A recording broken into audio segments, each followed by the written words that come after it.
$1.7 billones a la economía mundial. Toda vez que existen riesgos, Más del 90% son MIPYMES, que generan 80%. Dame 20 minutos de tu tiempo y yo a cambio te daré información sobre los temas más relevantes en materia de comercio exterior, fiscal y aduanas con un toque humano. Y hagamos un trueque, un podcast de TLC Magazine México. Hola, ¿qué tal? Buenas tardes, bienvenidos a Hagamos un trueque. Como saben, es un evento de TLC Magazine México. Me da mucho gusto encontrarlos por aquí, saludarlos, hacer un trueque. Gracias por darnos su tiempo y a cambio nosotros les daremos conocimientos, experiencias y mucho más con un toque humano. Como siempre nos da mucho gusto tenerlos por aquí. Saludo con mucho cariño al doctor Máximo Carvajal, ¿no? Que se encuentra aquí, que siempre nos acompaña. Al Vista Carballido, también que anda por aquí. Buenas tardes, Vista. Mucho gusto en saludarlos, a todos los que se conectan de diferentes partes de Ciudad Obregón, Sonora. Y bueno, pues el día de hoy tenemos un invitado muy especial que me da muchísimo gusto que nos acompañes el día de hoy. Balam Lamoglia, bienvenido, ¿cómo estás? Bienvenido a hacer un trueque. Bien, Daniela, con el gusto de saludarte y buenas tardes a todos. Me da mucho gusto, en especial, a ver a mi queridísimo maestro. Soy su fan, el doctor Máximo Carvajal. Mucho gusto, querido doctor. gracias, Balán, y yo también creo que también soy tu fan, porque No, me hombre, da por favor, doctor. mucho orgullo ver lo que sabes en la materia de comercio exterior y lo alto que has subido con tu esfuerzo, con tu capacidad, con tu perseverancia y estudio. De veras, me Usted nos siento puso la vara alta, doctor. Usted nos puso la vara alta. Me ¿Eh? siento muy orgulloso de ver todos tus triunfos y tus progresos. Gracias. Gracias, querido doctor. Pues bueno, a todos los que se vayan conectando, muchas gracias, Daniela. Perdón que entré casi safe barriéndome en home. Pero bueno, aquí estamos. El tema que quiero participarles el día de hoy se lleva un poco más a la práctica y voy a tratar de hacer un concentrado ahí de la información. No sé si hay algún preámbulo antes, Dani. Pues me gustaría rápidamente presentar un resumen de tu semblanza, si me lo permites. Gracias. Rápidamente lo voy a hacer porque la verdad es una semblanza muy larga, así que traté de hacer un resumen. Pero bueno, el doctor Balam Lamoglia es egresado de la Facultad de Derecho de la Universidad Autónoma de México, cursado en la Ciudad Universitaria. Cuenta además con estudios de posgrado en impuestos por la Universidad Libre de Derecho, posgrado en impuestos del Instituto Tecnológico Autónomo de México. Obtuvo el diploma del curso International Taxation impartido por la Universidad de Harvard con el ITAM y con maestrías en Derecho Administrativo y Fiscal, Derecho Aduanero y Derecho de Comercio Exterior y Derecho de Amparo y Derechos Fundamentales, todos ellos obtenidos con mención honorífica. Cuenta con especialidad de Comercio Exterior en la Unidad de Estudios de Posgrado de la Facultad de Derecho de la UNAM y en la enseñanza del Derecho de la Barra Nacional de Abogados, ambos grados obtenidos con mención honorífica.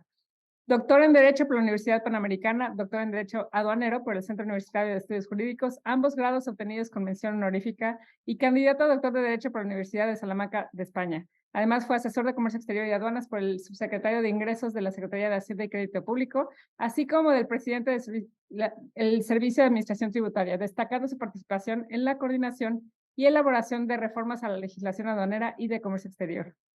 Y bueno, pues también ha sido autor de diversos libros, como es Derecho Procesal Fiscal y Aduanero, editado por los editores Novum, Valoración Aduanera, por el Centro Universitario de Estudios Jurídicos, Litigio Aduanero, por mencionar algunos, y también cuenta con diversas publicaciones por el periódico El Economista, así como revistas especializadas en materia fiscal y de comercio exterior.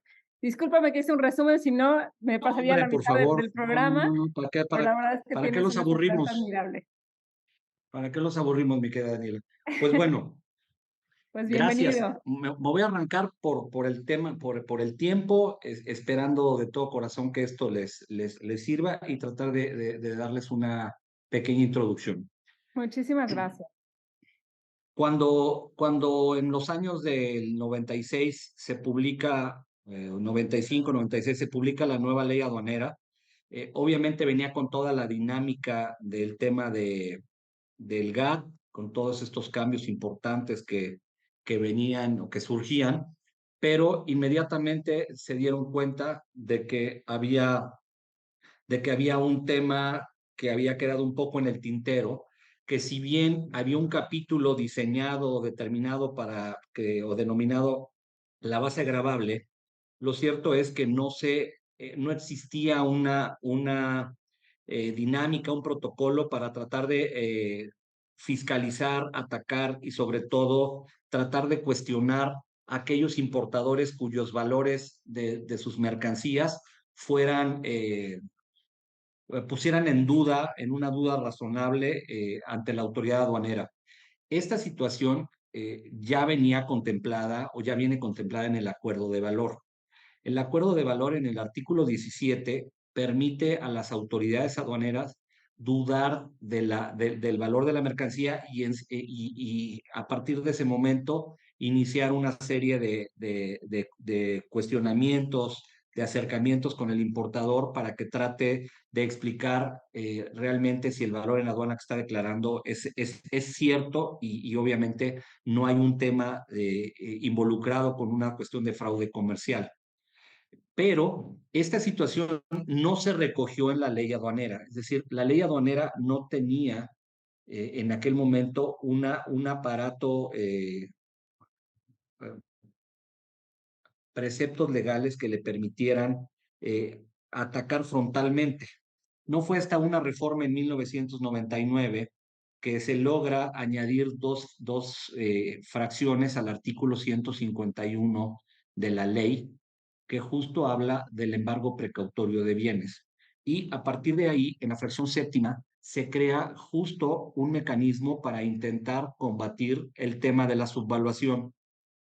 Y este fue como el primer esbozo que se dio dentro de la administración pública, ya con un basamento legal, para poder ir atacando esta cuestión. Sin embargo, empezaron a haber reformas o a haber cuestiones que iban de la mano para tratar de encarar frontalmente aquellas operaciones con problemas de valoración o con problemas de subvaloración o subfacturación, como también se conoce. Esta situación fue caminando en el tiempo, desde mi punto de vista, de manera muy lenta, y se logró incluso en el reglamento de la ley aduanera adicionar algunos documentos o algunas cosas que los importadores tendrían que demostrar para que cuando menos la autoridad aduanera estuviera tranquila y se fuera factible que le pudiera proporcionar ciertos elementos o ciertos datos. Traigo una presentación de una sola hojita. Daniela, no sé si me pueden ayudar a compartirla o ponerla. Es una sola lámina, pero la quiero poner porque deliberadamente está invertido uno de los elementos con el que quiero empezar a compartir con ustedes. Pero lo cierto es que dentro del propio SAT y dentro de la Administración General de Aduanas empezó ya a surgir un área de oportunidad, digámoslo así, un área también de fiscalización importante, que empezó a rendir ciertos réditos porque las autoridades, cada vez que determinaban un procedimiento administrativo en materia aduanera relativo al valor, el resultado es que los importadores se allanaban a la infracción, es decir, muy pocas empresas realmente defendían o trataban de aportar mayores elementos al tema del valor. Conforme fue pasando el tiempo, se fueron dando cuenta que era muy común ya este tipo de confabulación entre los proveedores y los propios importadores, siendo en algunos casos que se detectaron que los propios importadores constituían empresas en el extranjero, en cualquier lugar, siempre que fuera en el extranjero, para que fueran estas empresas de su propiedad, siempre que no aparecieran ellos digamos que en las escrituras o un tema así de como socios o accionistas, de tal manera que había un blindaje casi perfecto para el tema de la operación de comercio exterior, porque cuando las autoridades preguntaban al que había vendido, pues este proveedor realmente daba un sí o daba un está bien a la información. Si me ayudas es nada más la que sigue. Gracias, muy amable. Entonces, Lo que pretendo con esta conversación que me gustaría que tuviéramos es que, si bien es cierto, la autoridad ha estado empecinada en los últimos años a fiscalizar el valor en aduana de las mercancías, también lo es que ha empezado a solicitar documentos y cierto tipo de actos jurídicos o de situaciones que están alrededor de la compraventa de las mercancías, que no está completamente regulado, y que, como no está completamente regulado, pues vale la pena que lo tengamos presente, porque hoy en día estos puntos que vamos a ver, sobre todo los primeros 5, lo que vamos a ver es lo que normalmente una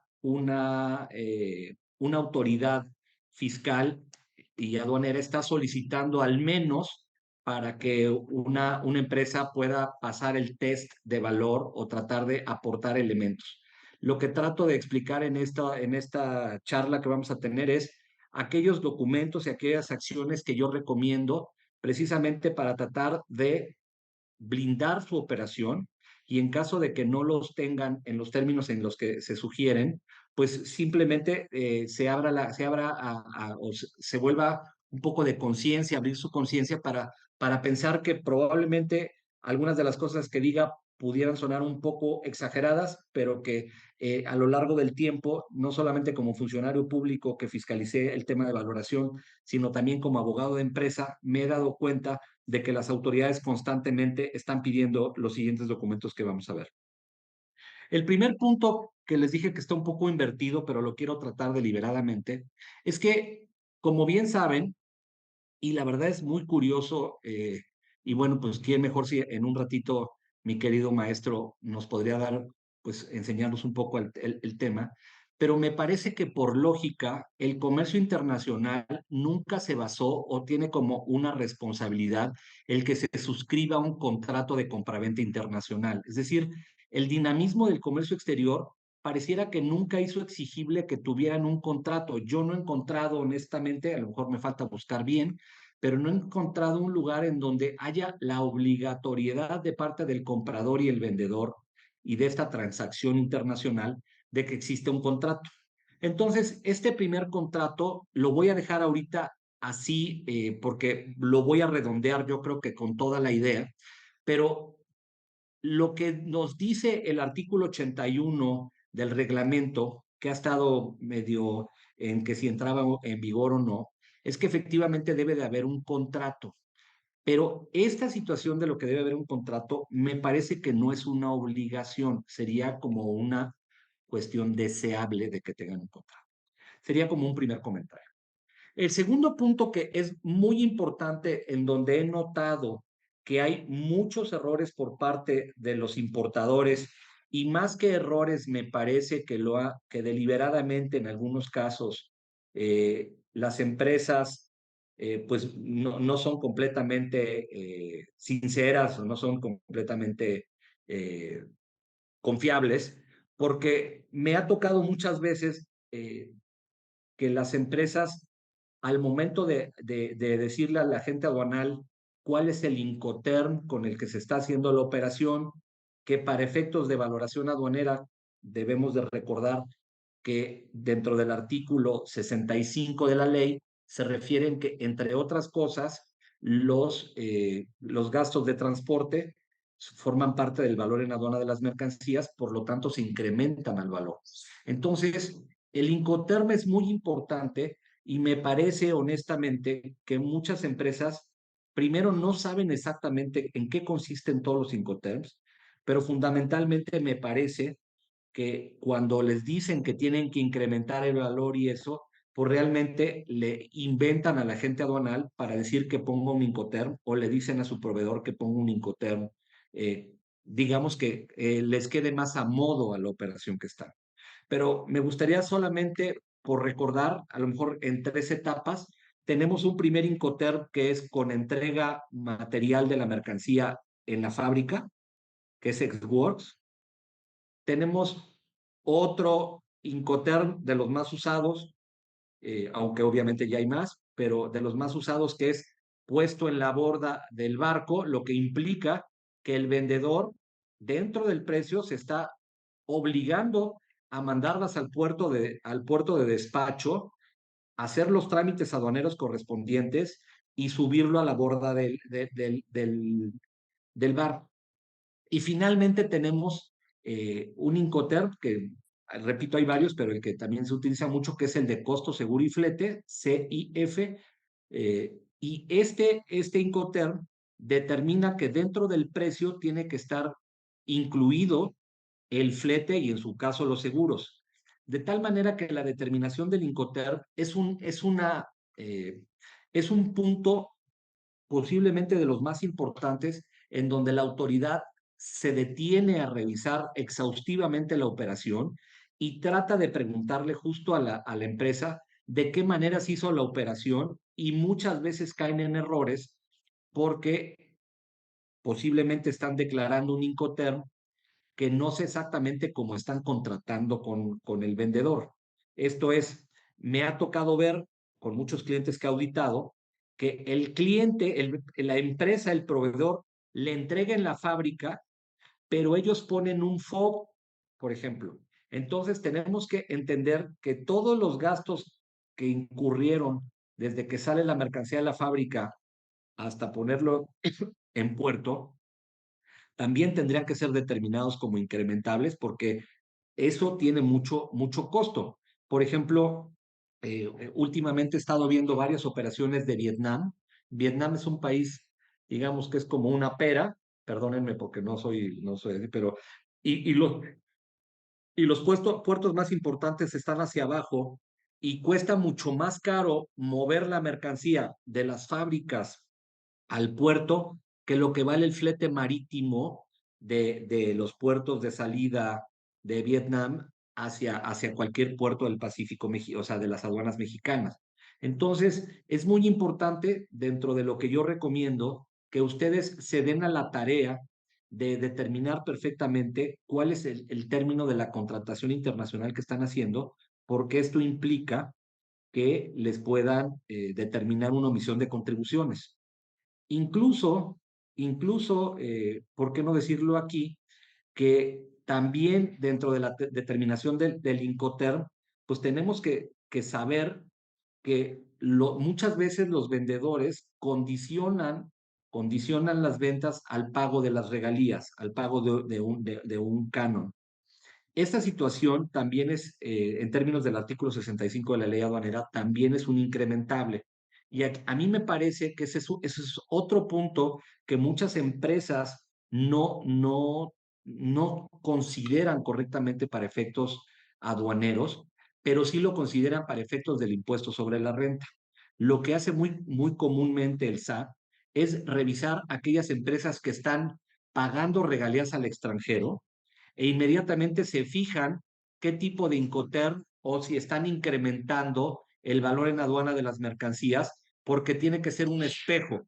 Esto es, lo que realmente están pagando, lo que realmente están pagando de regalías o este tipo de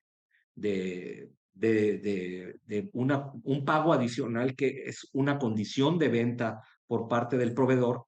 Esta situación ha sido, sinceramente, poco observada, poco cuidada por parte de las empresas. Me he tocado constantemente con empresas, repito, que sí tienen pago de regalías al extranjero, pero que solamente la reflejan en impuestos sobre la renta, es decir, la pagan y ahí determinan, hacen la retención correspondiente en su caso, pero no se voltean al tema del impuesto general de importación, porque justo esos pagos que se hacen con esa periodicidad, tendrían implícito que por lo menos una vez al año las empresas tuvieran que hacer un pedimento global, un ajuste en el valor en la aduana de las mercancías para pagar ese remanente o esa diferencia que tienen del impuesto general de importación, en su caso del IVA. Entonces, en la determinación del Incoterm, pues me parece que también debe de venir implícito el tema de si hay regalías o no, y que justo estas regalías o todo ese tema deberían de estar incluidas justo en el contrato de compraventa internacional o perfectamente detallado en algún lugar. Y eso me da pauta al punto 3 o al siguiente que tenemos en ese orden, Y lo que yo he notado es que el comercio internacional entre empresas es completamente dinámico, pero muy desordenado. ¿Por qué muy desordenado? Porque, por ejemplo, hay órdenes de compra o pedidos de mercancía, pero no siempre en esta orden de compra se encuentran perfectamente detalladas las mercancías y lo más importante, no está perfectamente detallado el precio. Esto es, pareciera que el precio está como implícito en la compraventa de la mercancía, en la orden de compra, pero para efectos aduaneros, pues es de vital importancia y de vital necesidad que cuando se haga este tipo de operación, se empiece a documentar desde ese momento cuál va a ser el costo o el precio de las cosas que se están adquiriendo.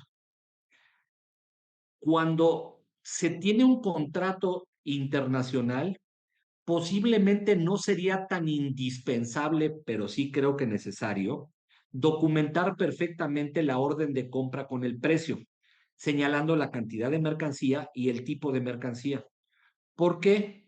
Porque esto va a ser realmente el acuerdo de voluntades que se va a tener entre los particulares y que va a fijar, desde mi punto de vista realmente, si existe en ese momento ya un precio pagado o por pagar. Esto es, también la ley mexicana, como el acuerdo de valor, nos habla de que el valor en aduana puede ser un precio pactado no pagado, es decir, fiado. Entonces, esto es muy importante. Déjenme utilizar esta palabra tan coloquial como este denominado como fiado. ¿Por qué? Porque afortunadamente la ley, el acuerdo internacional también, dice que basta que los particulares tengan un entendimiento, tengan un acuerdo de voluntades, para que precisamente de ahí surja el valor en aduana de las mercancías, siempre que obviamente no hubiera vinculación y una serie de cosas que en este momento creo que no vienen al caso.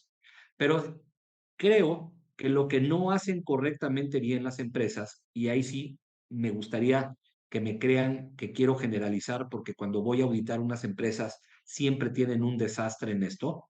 Cuando yo les pido que me documenten una operación, me sacan un pedimento, una factura y un estado de cuenta, ¿no? Y desde mi punto de vista, no son elementos suficientes como para determinar de manera concreta y sobre todo para efectos de una auditoría de parte de las autoridades, si efectivamente esa fue la forma en la que se pactó.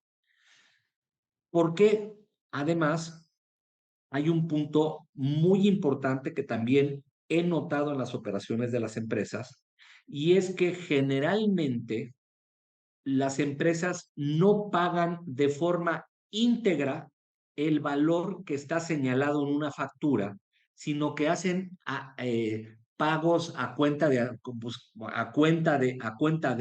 o anticipos, y empieza a haber como un fondo revolvente en donde hay operaciones en donde hay facturas, voy a inventar, de 100 o 200 mil dólares y resulta que le depositaron 500 mil porque dice la empresa que es para pagar un anticipo, está pagando la factura 1, 2 y 3, pero cuando se hacen los depósitos al extranjero, no se tiene la previsión de estar diciendo, oye, pues te estoy depositando 50 mil dólares para pagar la factura A, otros 50 mil para la factura B, otros 100 mil porque te quiero anticipar para que darte un anticipo para que entre a producción el modelo fulano de tal.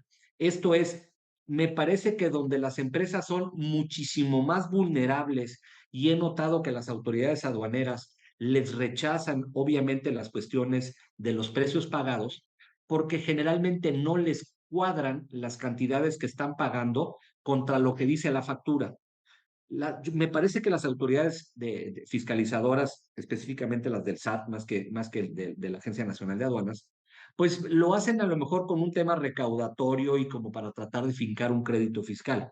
Pero realmente no existe una trazabilidad 100% fidedigna, porque repito, hay una factura que vale 100 mil dólares y resulta que el importador, que el comprador, le manda cantidades por encima de estos montos que hacen suponer, presumir a las autoridades de que puede haber una simulación en el precio y que esta simulación en el precio haría las veces de que están obviamente subvaluando o tratando de hacer una simulación de actos jurídicos, una simulación en materia de valor, y que justo esta es la parte donde más he notado por parte de las autoridades que se enfocan en determinar y en mandar a pedir cómo se hicieron los pagos al extranjero. Estos pagos al extranjero, eh, y aquí sí me gustaría confesarme, yo no me dedico a hacer los pagos al extranjero con ninguna de las empresas que asesoro, pero cada vez que les pregunto, pues cada quien tiene una forma distinta. Pero lo más increíble es que no todos los montos que se pagan o que lo mandan una casa de cambio o aquella institución que va a hacer la transferencia al extranjero, no siempre recibe el dinero directamente de la empresa, sino recibe cantidades importantes de otras empresas o recibe cantidades importantes en efectivo. O sea, es increíble cómo es una práctica común llegar con una maleta con dinero para que este tipo de empresas hagan las transferencias al extranjero, lo cual evidentemente es una mala praxis. Obviamente se podría tipificar hasta un tema de lavado de dinero en algún momento, pero lejos de no querer exagerar en la nota, lo que sí me gustaría que se comprendiera es que para que una operación tenga la trazabilidad correcta, pues tendría que salir de una transferencia de las cuentas bancarias de la empresa, justo,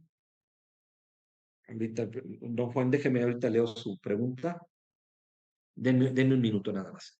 Y aquí lo que me parece muy importante es que determinemos realmente cómo se están haciendo los pagos al extranjero, porque aquí hay una área de oportunidad muy grande para las empresas. Yo pienso, tengo la experiencia, tengo el conocimiento de que muchísimas de las empresas que yo asesoro, este tema lo tienen verdaderamente hecho un desastre. Es decir, no tienen como completamente la manera de demostrar cómo están pagando, y me he topado con un par de empresas que al final de cuentas una buena parte del precio lo termina pagando otra empresa en el extranjero que no sabemos de dónde viene, y ya cuando pregunto, pues obviamente es una empresa hermana o una empresa, pues cuando yo digo hermana, no necesariamente que coincidan en los socios, sino que obviamente pues tienen, digamos, una misma persona o alguien que realmente está siendo el propietario de ambas empresas. Déjenme hacer un paréntesis. Dice, ¿cuál es su opinión con respecto a las maquinarias de terminar y contar con todos los requisitos que se exigen con la manifestación de valor? Pues mire, don Juan, déjeme primero contestarle de manera muy simple, espero, y después me envuelvo un poco más complejo. Eh, Estoy completamente avergonzado, molesto con todo lo que tiene que ver con las importaciones temporales en nuestro país, porque si bien es cierto, las empresas IMEX son uno de los principales focos de contrabando en México, pues ha sido también por la falta de fiscalización de parte de las autoridades del SAT y obviamente por la permisividad por parte de la Secretaría de Economía.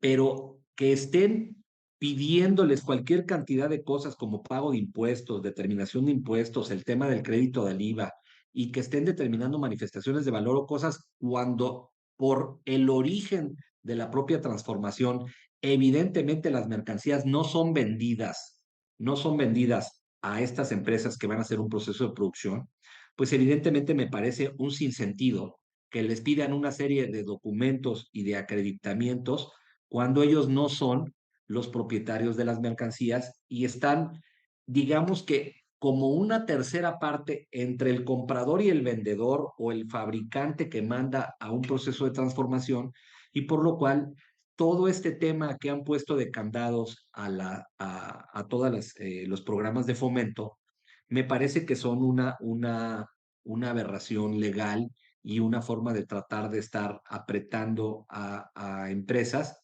en donde no deben, porque además las empresas que se portan mal son las que documentalmente tratan de hacer este tipo de operaciones.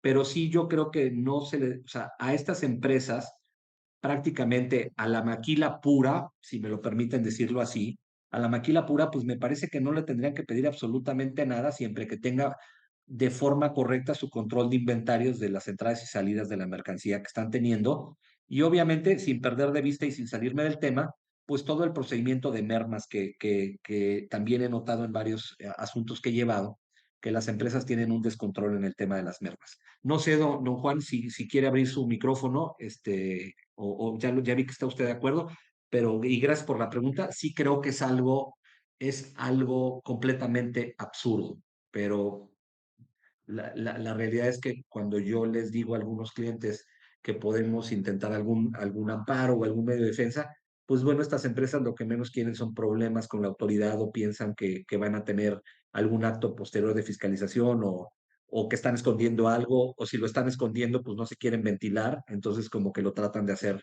un poco más, pues tratar de dar un cumplimiento, aunque sea un tema absurdo, ¿no? Bien, el pago al extranjero, entonces, es para servirle. A ver, de Juan Miguel, mucho gusto y gracias. Dice, en una empresa de industrial, la compañía es quien él paga el flete. A ver, espérame, se me cortó. Dice, permítame porque no. Dice, la compañía en Estados Unidos, la holding, es quien paga el flete internacional. Primer pregunta, ¿se debe de incluir el flete como un incrementable? La verdad, sí. En estricto sentido, sí. Pero ojo, eh, no hay incrementables entre países que son fronterizos, ¿no? Entonces, yo le diría así de primera instancia que no le incrementaría nada porque lo está poniendo en una forwarding para cruzar y entonces pues no había mayor tema de flete. Yo creo que no se tendrán que incrementar en estas operaciones el flete, pero esa es mi opinión, don Juan Miguel, y creo que podría ser un poco casuístico. Esa es la pregunta A. Dice, la B es, la empresa IMEX, debido a que fue una urgencia en la planta, la holding es quien paga el flete, embarque, tiempo y forma, ¿en qué caso deben incluir el flete como incrementable? Bueno, le vuelvo a repetir, los incrementables en términos de la ley se deben de adicionar al precio en todos los casos, porque eso dice el artículo 65. Es decir, por ministerio de ley hay un incremento en el valor. Pero es diferente, nada más en el ejemplo que usted está poniendo, porque estamos con países que están colindantes y entonces en ese caso habría que cuidar dentro del contrato, pues yo le sugeriría aunque es un poco atípico, pero pues hacer un contrato en donde fuera un FAS o un puesto en la frontera norteamericana para cruzar, y eso sería parte, pues, obviamente, de la factura, de esta factura que debe haber. Como sabe también el tema del método de valor y todo eso, pues es una cuestión también muy etérea en el tema de los IMEX y ya determinado por un criterio del propio SAT que se debe de poner el criterio número 6, que es el último recurso, que no se debería llamar así también, pero así lo conocemos coloquialmente. Entonces, englobando su pregunta, yo creo que no debería de haber fletes en estos casos porque son frontera con frontera, pero si no, debería de ser, yo creo que sí debería de ser incluido en el valor de la mercancía, en la inteligencia de que el valor de la mercancía va a ser para determinar el IGI y en todo caso el IVA, que va a estar pues temporalmente ahí determinado en el anexo 30 ahí con el crédito que tengan las IMEX, si es que lo tienen, y bueno, de esta determinación de cuánta mercancía. Pero desde mi punto de vista, honestamente, es que sí creo que los incrementables forman parte del precio. No sé si dejo con una duda más amplia o si alguien de los compañeros que quiera dar su punto de vista, me encantaría que me ayudaran. ¿No? Si quieren, con toda confianza, ¿eh? Esto es estamos entre amigos y para tratar de compartir el conocimiento. Bien, si no hay más comentarios, muchas gracias por la pregunta. Quiero seguir insistiendo en el tema del pago al extranjero y obviamente de los incrementables que hemos estado digamos que caminando en estos dos puntos. Entendamos por incrementables aquel costo en que tiene que incurrir el importador para trasladar la mercancía a territorio nacional, y esto evidentemente lo podemos llamar o lo podemos ver en una cuestión del flete, ¿no? Fletes y los seguros que normalmente se pagan. Donde hay un poco de distorsión y donde ha habido incluso mayor defraudación por parte de las grandes empresas es justo el tema de los cánones o de las regalías. En este punto me gustaría hacer un pequeño gran paréntesis para decirles que en el acuerdo de valor, en el acuerdo internacional que deriva del artículo 7º del GATT, se determina que hay dos organismos que tutelan todo el cumplimiento de las cuestiones de valor. Uno de ellos es el Comité de Valoración Aduanera, que forma parte de la OMC y que básicamente se reúnen los directores de las aduanas de todo el mundo que forman parte de la OMC, y otro órgano especializado, técnico, que se llama justamente Comité Técnico de Valoración, que está auspiciado por la OMA.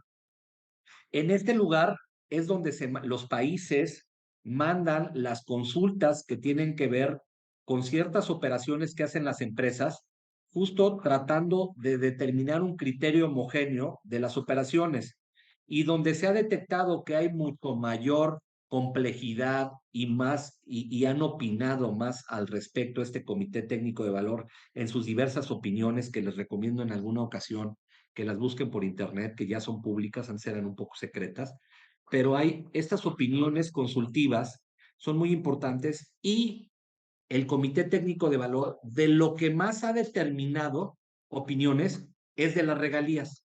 Entonces, entendamos que cuando estamos hablando de una gran empresa o de empresas medianas o grandes, casi todas están vendiendo productos que están con marcas registradas, y que en este caso muchos de los vendedores condicionan la venta del producto a un pago de regalías, y esta sería, digamos, que la condición más importante para que las regalías sean incrementables. Esto es lo que dice la ley, y el acuerdo es que cuando las regalías se establecen como una condición de venta, cuando el que vende condiciona a vender el producto en un precio, pero que haya un pago posterior que se fija normalmente de manera semestral o por las ventas que hay, pues esto es muy importante, muy importante. Doctor, no sé si quería preguntar algo.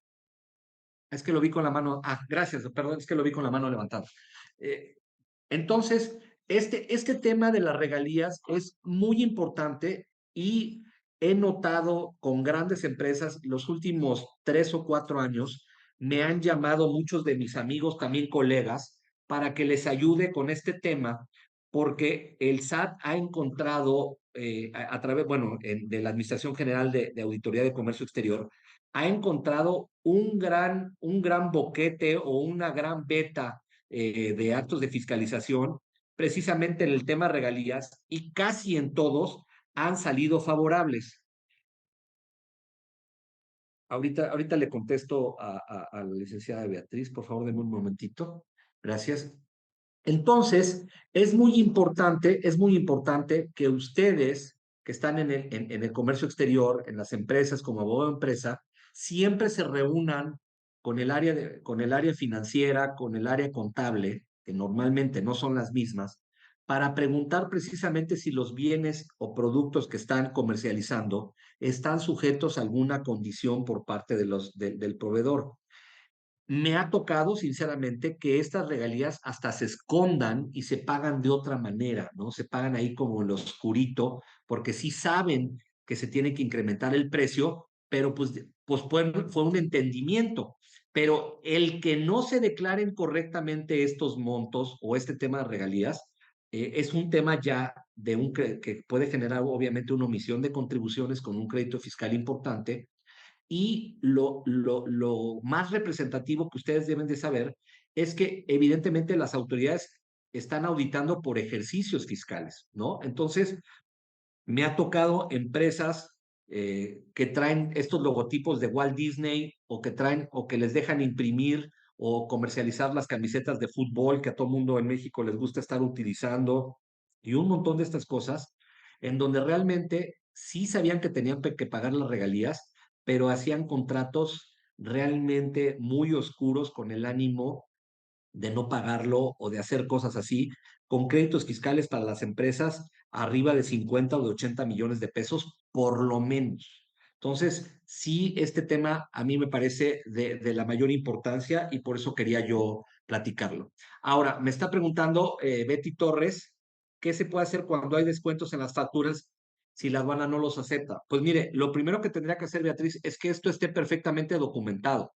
O sea, los descuentos se valen, ¿no? Se llaman bonificaciones, notas de crédito, pero tiene que haber precisamente un documento que pueda acreditar justo esta diferencia en cuanto al precio original de la factura, o preferentemente que la factura ya venga con el descuento aplicado y que esté perfectamente determinado en la factura. Sí se va, cualquier descuento o cualquier valor que esté perfectamente acreditado entre el comprador y el vendedor es aceptado por la legislación. Probablemente no por las autoridades, pero ahí es donde vamos a tener desafortunadamente que entrar a un proceso litigioso en su caso, pero sí es importante.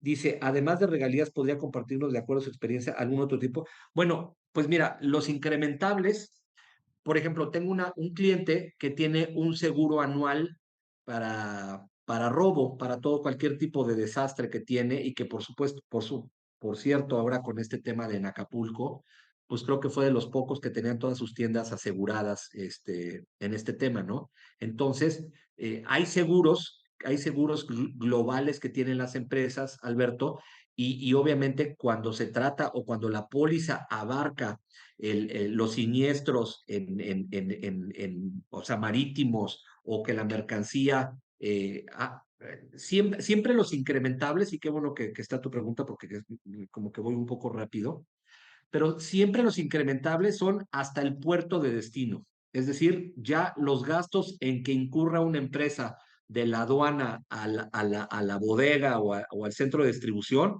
pues ya no forman parte de. Pero básicamente quedémonos en fletes, seguros, derechos o regalías, o como se conocen internacionalmente como cánones. Esa sería mi respuesta. Ahora, otro punto que es muy importante, no solamente es cómo se paga al extranjero, sino lo que sí no veo nunca es que haya una confirmación de pagos. Esto es, yo le mando tanto dinero al proveedor, pero no hay un correo electrónico de regreso donde diga, recibí esos $100,000 y los voy a aplicar de esta forma, de acuerdo a tus instrucciones. Esto es, recordemos que yo estoy sugiriendo que al momento de pagar, no solamente se mande el dinero, sino haya una explicación, que se ponga como referencia, te estoy pagando tal factura o tanto de tal factura, pero también recomiendo por parte del proveedor que haya una respuesta confirmando el pago de las mercancías. Esto a mí me parece muy importante. Todos estos puntos sería deseable, todo esto que se tuviera en un contrato de compraventa internacional. Y yo ya en los últimos años les he propuesto a varios de mis clientes, y lo hemos hecho así, ya que haya contratos de compraventa. Pero curiosamente, y tengo un cliente reciente que tiene un tema muy importante porque dice que la mercancía que trae varía muchísimo en el precio.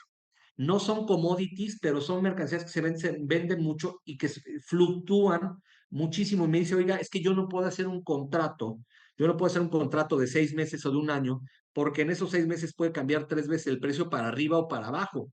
Entonces, yo lo que recomiendo es que el contrato prevalezca, pero que se haga alguna cláusula o algún anexo de las fluctuaciones que pueda haber en los precios, porque eso se vale perfectamente. Es posible, incluso es posible, hacer una consulta de valor que no viene en la presentación, en esta hojita, en términos del artículo 78B de la ley aduanera, para justo hacer una consulta que nos van a confirmar cuál es el método de valor que se deba de emplear, pero además, pues eso trae implícito que haya una confirmación por parte de las autoridades del SAT para que nos validen el precio de las cosas, precisamente porque le estamos enseñando cuál es el contrato que tenemos, cuál es la transacción que vamos a hacer a futuro respecto de valores ciertos. Entonces, pago al extranjero y confirmación de pago incrementables, órdenes de compra y determinación del Incoterm, lo deseable es que estuviera o que formara parte de un contrato.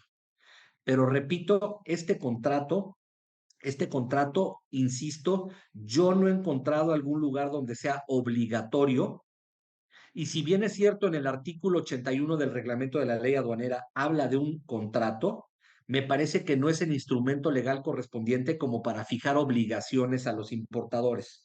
Entonces, independientemente de que este artículo ha estado con algunas vacatio legis importantes y con algunas reglas que han prorrogado su entrada en vigor, pero justo porque, si bien es cierto, es deseable el contrato, también lo es de que no es una práctica común que haya contratos entre empresas y que todo se haga al día a día. Ahora, si en el cuerpo del invoice se cita el monto recibido pagado, ¿podría servir de confirmación? Pues yo creo que sí, don Alberto.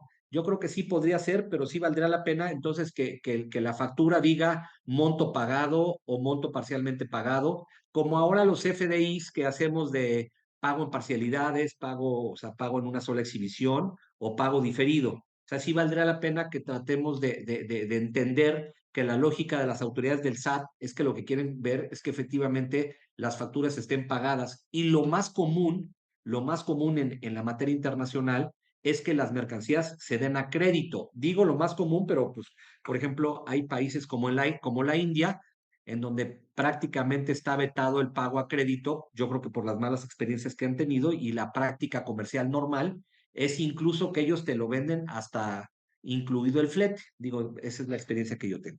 Finalmente, porque me dijeron que esto ya me pasé como un minuto, pero hay tres cosas que deben de tener muchísimo cuidado.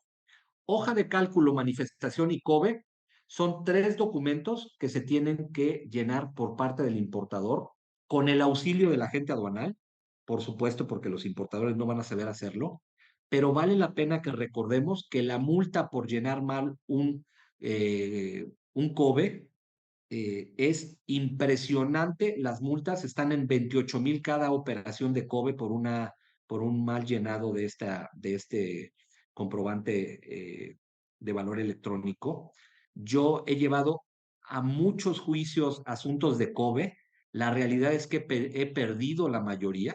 La mayoría de los asuntos por COBE los he perdido porque la tipicidad, digamos, de infracción se cometió y hemos tratado de ir a la corte para decir que es una infracción o una sanción ruinosa, porque recordemos que en el 184 viene también la multa por datos inexactos, y estos datos inexactos, pues es una multa que oscila en los 2,500 pesos. Pero cuando hay ciertos datos inexactos, que son los que forman parte del COBE, pues se multiplica por 10 la infracción y estamos hablando de 29,000 pesos.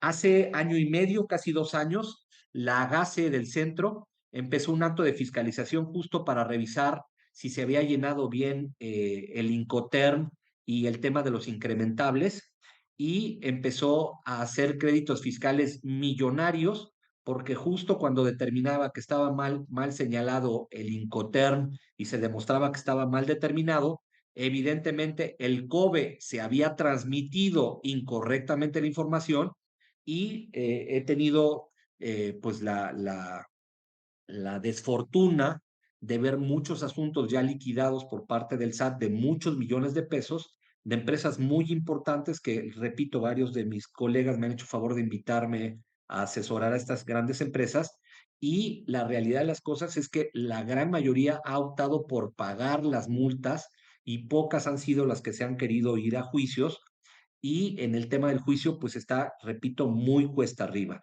Yo he ganado muy poquitos asuntos de COBE, honestamente. Es donde digamos que tenemos el récord más bajo en mi práctica, pero justamente porque por más que les queremos explicar a las autoridades que primero que es una multa ruinosa, segunda que muchas veces el error viene de cómo está descrito la factura, y finalmente, si me lo permiten, no abusen de esta declaración en factura de la 318. Hay muchas agencias aduanales que quieren corregir todo con esa declaración en factura y ahí se cometen algunos errores en cuanto al llenado del COBE. Finalmente, recordemos que las infracciones y sanciones implican una omisión de contribuciones en tema de valor. Esta omisión de contribuciones está sancionada también para los agentes aduanales. También es un delito, el tema del valor. O sea, las infracciones, como saben, en materia aduanera se han desplegado como delitos. La misma conducta se sanciona 2 veces, se sanciona en el ámbito penal y en el ámbito administrativo. Y finalmente, quiero comentarles con todo respeto, sobre todo por mi querido maestro, todas las personas que me acompañan, la verdad es que me siento muy afortunado de que me invitaran, pero me siento todavía más afortunado de tener a mi maestro enfrente, que para mí fue una guía en este tema.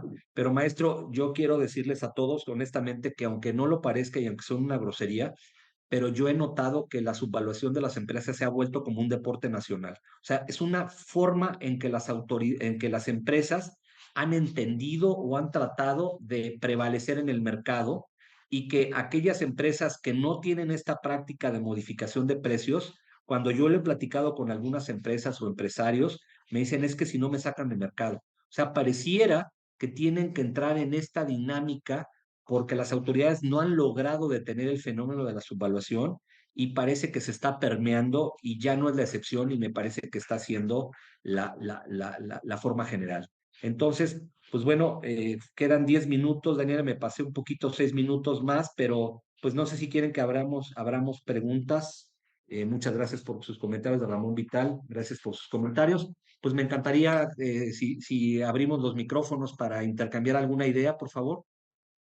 Pues no, la verdad es que ya muchas de las preguntas las has contestado, ¿no? Al momento de la presentación. Entonces, en ese sentido, realmente, digo, aquí está nada más, creo que Juan me está Y preguntando. Juan le acaba de preguntar una cosa. Ajá, Dice, que ¿cuándo sí. entra en vigor? Bueno, obviamente ya está en el proyecto de que la manifestación de valor sea en estos términos. Me parece que ya incluso lo que se está esperando ahí como con la señal de Karen es que los softwares que se están implementando en las agencias aduanales, lo que están haciendo es que ya la están llenando en automático. Cuando se llena el pedimento, se están llenando estas manifestaciones. Entonces, yo creo que en el corto plazo va a ser importante que se hagan. Ahora, recordemos que la manifestación de valor y la hoja de cálculo la suscribe el importador. Entonces, de nada sirve que lo tengamos en electrónico porque pues, vamos a necesitar las fieles y todo este tipo de firmas avanzadas para que nos las presten o se las presten a los agentes aduanales, las empresas. Y creo que ahí va a haber también un tema, ¿no? Hay muchas empresas que están muy confiadas de darles a sus agentes aduanales todas sus firmas y el pago electrónico y todo este tema, pero sí creo que vamos un poco lentos. Pero también, ¿por qué no decirlo? Y lo digo también como con conocimiento de causa, a mí me parece que la manifestación de valor y la hoja de cálculo realmente a veces no sirven para nada. O sea, son documentos llenados por el agente aduanal con un poco de información, no están lo concienzudamente llenado por parte del importador. Y me parece que también es papelería o es tramitología que tal vez en el futuro inmediato valdría la pena pensar si no se quita. Muchísimas gracias, Alan. Digo, hay muchas felicitaciones por aquí y bueno, ahora sí le invito al doctor Máximo Carvajal que nos haga algunos comentarios al respecto, por favor. Gracias, Daniela. Bueno, el primer comentario sería felicitar a Balam por su charla tan didáctica, tan extraordinaria y muy bien fundada, desde luego. Sí hay varias cosas que quiero rescatar de la intervención y es, por ejemplo, eh, la admiración que me causa el, el que Balán establece que no ha encontrado una fórmula que haga obligatoria la suscripción de los contratos de compraventa internacional. Yo creo, y él dijo que ha buscado, pero a lo mejor no buscó en un instrumento internacional de derecho internacional privado, como es la Convención de las Naciones Unidas sobre contratos de compraventa internacional de mercancías. Es un contrato de 1988 que entró en vigor después de haber cumplido con todo el proceso. Es un, es un tratado internacional suscrito en Viena en 1980 y que en 1988 se cumple con todo el proceso constitucional que tenemos para que el presidente suscriba un tratado y el Senado lo ratifique y se publique en el Diario Oficial de la Federación. Esta convención, desde luego, es obligatoria para nuestro país, es parte de nuestro derecho, como lo son todos los tratados internacionales. Este, en primer lugar, por el 133 de nuestra Constitución y en segundo, por jurisprudencia firme y definitiva que hay de la Suprema Corte de Justicia de la Nación.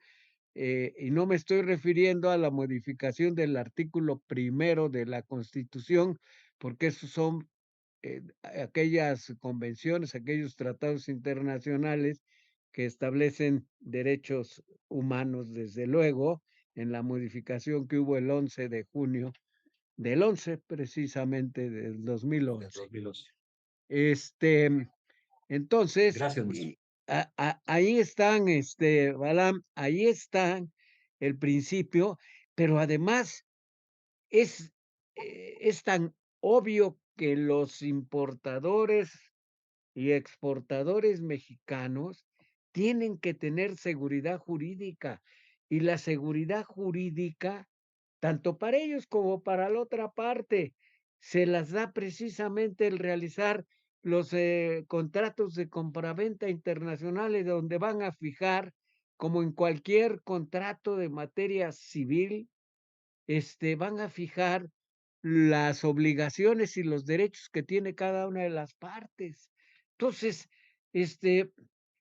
yo sí sé que multitud de empresas sí tienen contratos internacionales, porque además en ese contrato internacional están sus instrumentos de pago y el financiamiento que les dan los diferentes bancos, empezando por Bancomex, precisamente para pagar las importaciones, las cartas de pago que los bancos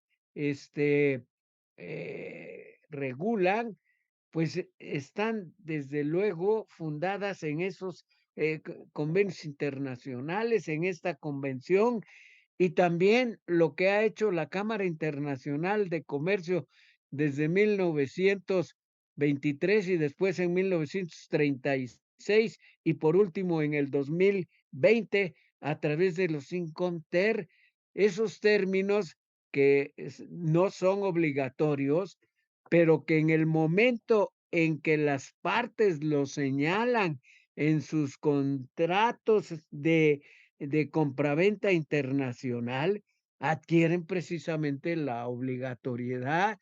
Y entonces, como tú lo dijiste, y como es cierto, este, todos los gastos que se realizan en el extranjero hasta que las mercancías tocan el primer terruño nacional, ya sea una aduana fronteriza, ya sea una aduana terrestre, ya sea una aduana aérea, en esos momentos entonces cesa el concepto del valor para los efectos aduaneros. Y tenemos ahí también este, esta convención internacional, este tratado internacional que ha venido sufriendo, y te recordarás con toda seguridad de alguna de las charlas en clase, cuando hablamos de los 3 sistemas que existieron sobre el valor positivo original del GATT, del artículo 7º, el valor teórico que después lo hace el Consejo de Cooperación Aduanera, ahora la Organización Mundial de Aduanas, el valor teórico, el valor que debe de tener la mercancía, y por último, el valor de transacción. Y mientras en los otros 2 valores el Inconter era obligatorio, ahora en el valor de transacción se supone, y así está diseñada el tratado y los artículos de nuestra ley, que establecen este sistema, de valor de transacción. En este, en este sistema, cuando tú recurres al valor de transacción, que el 90 y tantos por ciento de todas las importaciones se regulan por esta fórmula, eh, los tiempos, lugares, cantidades, niveles, solamente se van a aplicar en los procesos secundarios, el de mercancía idéntica, el de mercancía similar, el de precios unitarios, el de valor de reconstrucción o en el último recurso. Ahí es donde se van a aplicar, por ejemplo, los Icoter, pero en el valor normal, en el valor de transacción, se supone que deben de venir todo el concepto de valor y todos los incrementables, como lo has manejado, hasta que la mercancía llega a su destino y a partir de ahí ya no se incluye ningún gasto que realice el importador, como el pago de impuestos, el transporte de la aduana, el agente aduanal, los permisos, licencias, etcétera, las estadías, el almacenaje, en fin, todos los gastos hasta tener su mercancía en su poder, en su bodega, en su depósito, etcétera. Entonces, sí hay, desde luego, y además, eh, qué bueno que yo siempre creo que un abogado postulante, un abogado consultor, un abogado asesor, y tú lo haces por tus principios éticos y tus principios de conocimiento, debe orientar bien a su cliente. Y la forma en que debe de ser y no tener problema, pues es cumplir con hacer un una evaluación correcta, en no subvalorar. Además, también ahí a veces en el pecado lleva la penitencia, a veces por quererse ahorrar en el impuesto de importación, sale pagando más en el impuesto Sobre la renta. en el ISR, en el impuesto sobre la renta, y eso no lo Así ven, es. porque al subvaluar estás dándole un valor menor y después en las ganancias vas a tener un sobrehábitat y entonces vas a tener que pagar más impuestos sobre la renta. Entonces, este, sí debemos de seguir educando, y lo digo con todo respeto para quienes están en este foro, con todo respeto, debemos de educar a los contribuyentes en que el camino mejor siempre es el camino de la verdad, el camino de no tratar de tener una ganancia ilícita, porque muchas veces al final de cuentas se cobra y sale uno pagando los trastes rotos en forma más cara. Eso serían nada más, y perdón porque me extendí mucho. Bueno, como tú dejas ahí 10 minutos, yo ya los agarré. Este, No, maestro, eh, eh, qué maravilla. Yo le agradezco primero porque me voy a poner a buscar justamente lo de la convención y le agradezco mucho porque sí, como usted bien señala, a mí me ha tocado grandes empresas, maestro, que no tienen contratos. O sea, son entendimientos que tienen y que justo hemos tenido que ir a hacer cosas. Pero bueno, había una pregunta por aquí que se estaba quedando en el tintero. Me preguntaban de a ver si la veo muy rápido. De lo del valor en aduana, lo que preguntaban más bien el tema de las regalías es cómo saben si al principio la regalía está condicionada a las ventas anuales o semestrales. La ley lo que permite es un ajuste anual mediante un pedimento global complementario, es decir, cuando ya saben exactamente cuánto pagaron de regalías, con esa cifra le hablan a su agente aduanal y les dice que haga el ajuste complementario y obviamente se hace un pedimento por todas las operaciones que se hicieron en el año y eso está perfectamente regulado. Pero sí es muy, muy importante porque efectivamente las regalías normalmente se tasan a ventas futuras, entonces nunca se va a saber exactamente cuánto se tiene que pagar. Por eso de ahí la necesidad y lo que contempla la ley de hacer una ampliación. Y luego me están poniendo aquí, le voy a tomar una foto por lo que me están, gracias por sus comentarios. Maestro dice, la Convención sobre la Compraventa Internacional de la UNCITRAL de don Jorge Barrera Graf. Entonces aquí le estoy sacando una Ahí foto tienes con un mi libro de un teléfono. gran mercantilista como fue el maestro Barrera Graf, una eminencia en materia de derecho internacional privado y derecho mercantil. Correcto. Pues bueno, Daniela, no sé si haya más preguntas. Ya nos estamos pasando. Yo encantado, yo me puedo quedar más tiempo con todo gusto, Pues muchísimas gracias, Balam. La verdad hay muchas felicitaciones, como has visto aquí, ¿no? Gracias también, doctor, muchas gracias por participar, ¿no? Y sobre todo por alimentar esa es la idea del trueque, ¿no? Que podamos educar, podamos realmente compartir conocimientos para que realmente el comercio exterior sea mejor en México y que tengamos menos errores como tal. Y bueno, pues muchas gracias, doctor Balam, y para eso le queremos dar un reconocimiento virtual de parte de todo el equipo de TLC Magazine México y hagamos un trueque mencionando este presente reconocimiento al doctor Balam Lamoglia por hacer un trueque en la plática virtual con el tema Compliance en Valor de la Aduana el día 6 de noviembre del 2023, firmado por el doctor de la Torre y tu servidora. Muchísimas gracias y bueno, pues un aplauso virtual. Gracias por estar aquí.